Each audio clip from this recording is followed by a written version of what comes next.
जोपर्यंत तुमच्या मनामध्ये शिवचरित्र जिवंत आहे, तोपर्यंत तुम्हाला हरवण्याची ताकद या जगातील कोणत्याच शत्रूमध्ये नाही.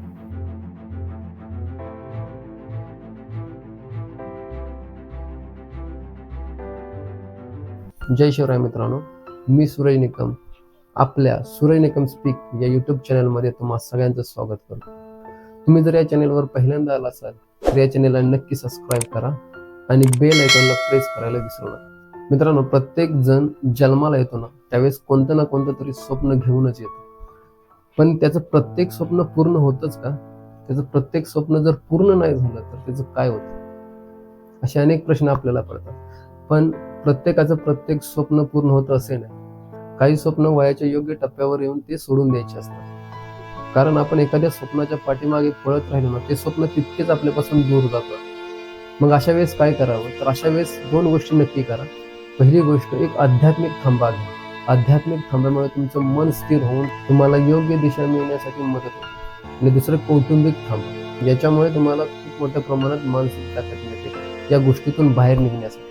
आज महाराष्ट्रामध्ये कितीतरी लाखो विद्यार्थी MPSCच्या जाळ्यात अडकतात. ज्या क्षेत्रामध्ये यशस्वी होण्याची शक्यता 0.01% इतकीच आहे, त्या क्षेत्रामध्ये लाखो विद्यार्थी आपला वेळ वाया घालवतात कोणताही सेकंडरी ऑप्शन न ठेवता.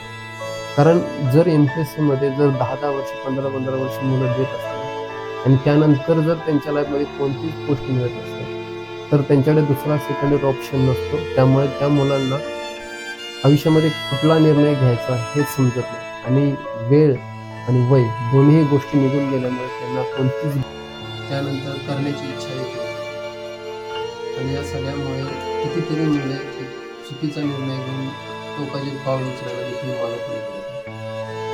त्यामुळे कोणत्याही क्षेत्रात जाताना तुमचा सेकंडरी ऑप्शन नक्की तुमच्या जवळ असला पाहिजे, पण तो कोणताही असतो. आणि त्यानंतरच प्रत्येक गोष्ट नियोजन करून केली पाहिजे, ज्यामुळे यश मिळो अथवा न मिळो तुम्हाला तुमच्या जीवनाचा मार्ग नक्की मिळेल.